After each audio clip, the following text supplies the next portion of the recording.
course, the Carolinas share a name, but the states are taking two different paths in their reopening as everyone is debating the question, when can we reopen our economies? Thanks for joining us tonight. I'm Scott Wickersham. I'm Erica Bryant. North Carolina is still only on phase 1 of its reopening plan, while South Carolina continues to announce the lifting of more and more restrictions. We have team coverage from North and South Carolina, including how well Charlotte's economy could rebound once it does reopen. We want to start in North Carolina, where once again protesters marched in Raleigh demanding that Governor Cooper reopen the state. Now, those protesters frustrated that they still have to wait while other states are opening. Channel 9's Mark Becker is joining us live. Mark, they say that North Carolina's reopening is just far too slow for them.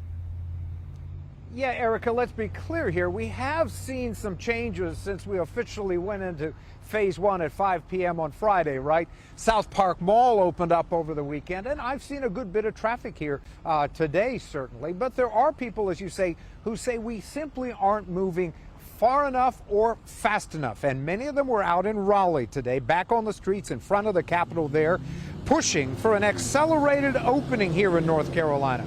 They're looking across the border to South Carolina and beyond that to Georgia, where restaurants and other businesses are already open. And they want the same here.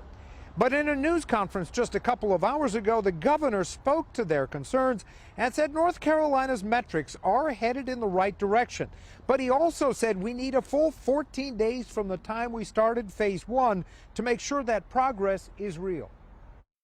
We are pleased at North Carolina's numbers. I think the people of North Carolina deserve a lot of credit for that. But understand that we are now just into phase 1. We're only, 4 days into phase 1. So we have to make sure that people continue to stay at home as much as possible.